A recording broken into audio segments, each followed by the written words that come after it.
बहुत सावधान, बहुत सावधान।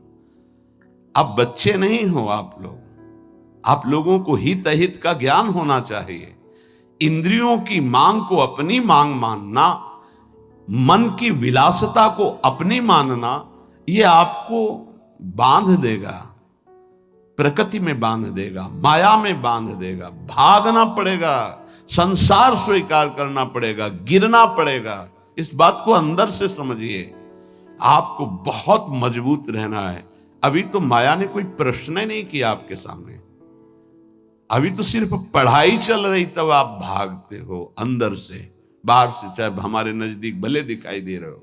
और जिस दिन प्रश्न आया तो आप समझ कितने नंबर आएंगे आपकी परीक्षा के।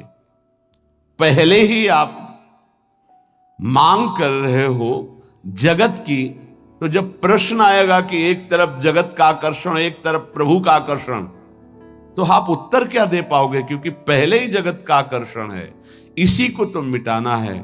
नहीं समझ पा रहे आप, इसी को मिटाना है आपको। जथा लाभ संतोष सदा काहू सो कछु न चाहूंगो। जैसे मेरे प्रभु रखे वैसे रहूंगा, कभी कोई चाह नहीं करूंगा।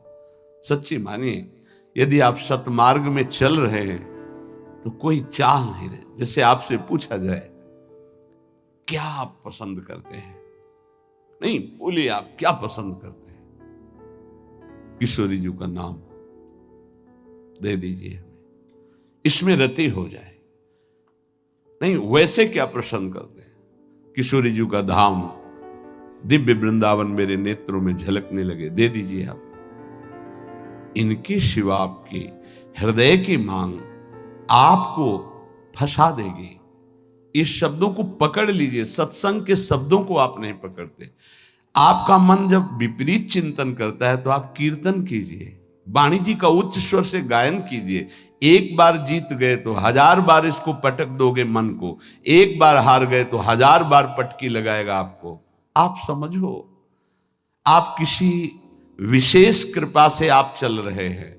अगर इस विशेष कृपा की अवहेलना करेंगे तो आपका परमार्थ रुक जाएगा।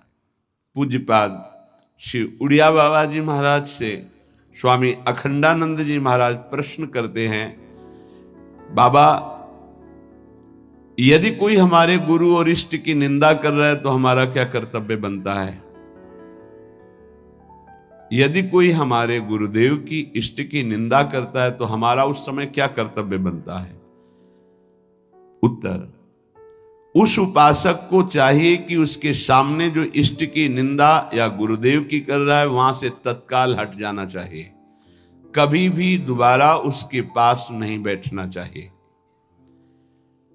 नीति कहती है कि सहन नहीं करना चाहिए, लेकिन प्रीति कहती है कि उठ के चल देना चाहिए, लड़ाई झगड़ा नहीं करना चाहिए।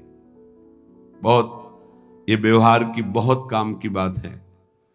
प्रायः ऐसा संयोग मिलता है कि हमारे इष्ट और गुरुदेव की अवहेलना करने वाले हमारे रिश्तेदार, नातेदार, संबंधी ही होते हैं, माता या पिता या ऐसे। क्यों होते हैं? क्योंकि जब उनका कोई संबंधी भगवत मार्ग में चलता है तो फिर उनकी भावनाओं के विरुद्ध हो जाता है। अगर वो उनकी भावनाओं का ही केवल पोषण करने लगेगा तो इष्ट गुरु से विरुद्ध हो जाएगा, पक्का, आगे चल के देख लेना। और जब इष्ट गुरु की भावना में वो पुष्ट होता है तो उनकी लौकिक भावनाओं को वो कुछ भी नहीं गिनता। अब उनको लगता है कि ये जो हमारा पुत्र है या पुत्री है या पत्नी है या परिवार का सदस्य है, कितना हमें प्यार करता था, ये जब से गुरु जी से मिला, जब से उपासना में आया, तब से ऐसा हुआ। तो उसकी गुरु के प्रति, इष्ट के प्रति भी निष्ठा नहीं रहती, भक्ति नहीं रहती, और उसी के अंदर से माया निंदा करवाने लगती है, बहुत प्रियजनों के द्वारा। अब वहां क्या हमारा कर्तव्य है? हमको पास नहीं बैठना, हमको उनका विरोध नहीं करना। बाबा कहते हैं नीति तो आदेश करती है सहन ना करने की बात। संत शंभुश्री पद अपवादा कही सुनी तहां अस मर्यादा काटी जीव तासु जो बसाई, नीति कहती है।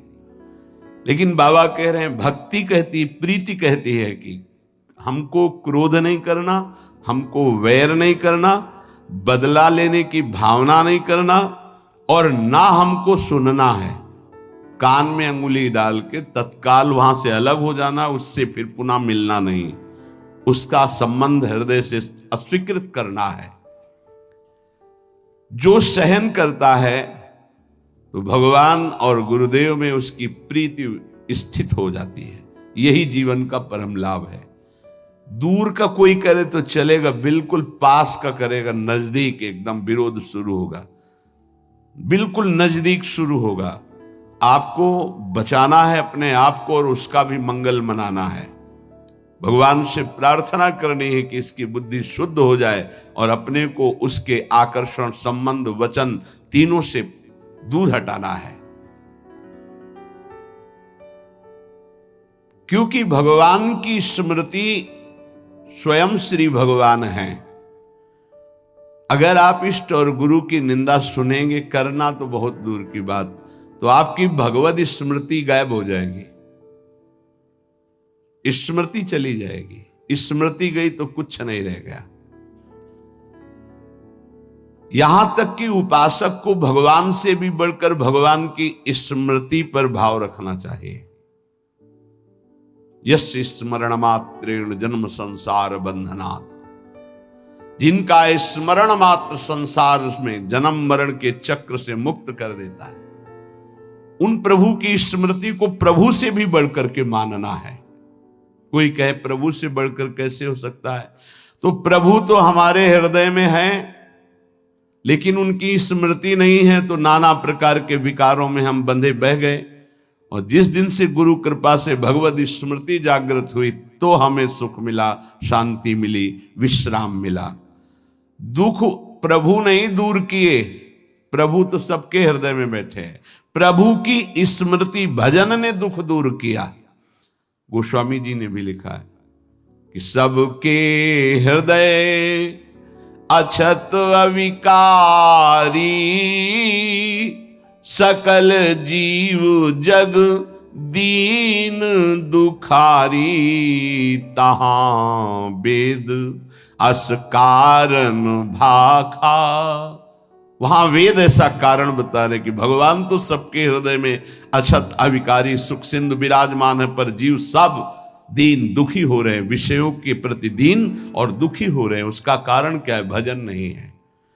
भगवान के होते हुए दुख निवृत्त नहीं हुआ, लेकिन जो ही भजन प्रारंभ हुआ भगवत स्मृति, वो दुख को जड़ से मिटा दिया। इसलिए भगवत स्मृति भगवान से भी बढ़कर, ऐसे भगवान की स्मृति देने वाले गुरुदेव और जिनकी स्मृति ऐसे हमारे आराध्य देव, अगर इनकी कोई निंदा करे तो मेरा प्रिय कैसे हो सकता है? माया जहां आप एकाग्रता करके प्रभु में लगने की कोशिश करेंगे तो विविध रूपों में आकर आपको आकर्षित करेगी। आप आकर्षित ना हो, आप विरोध से परास्त ना हो, आप अपनी भक्ति को पुष्ट रखें। जो जीव मेरा और तेरा, मैं और मोर, इसी को महत्व दे रहा है, वो भगवान से प्यार नहीं कर सकता। क्योंकि भगवान से प्यार करने के लिए इस मेरा और तेरा को, लौकिक शब्द को मिटाना पड़ेगा। मैं सिर्फ प्रियालाल का हूं, प्रियालाल मेरे, बस ये हृदय की स्थिति होनी चाहिए। देख लीजिए,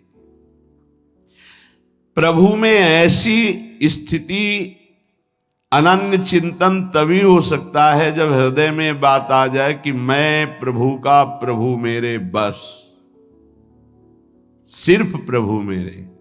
प्रभु का वैभव रचा हुआ नहीं, प्रभु का जो भी है वो उससे मेरा संबंध नहीं, प्रभु से संबंध है।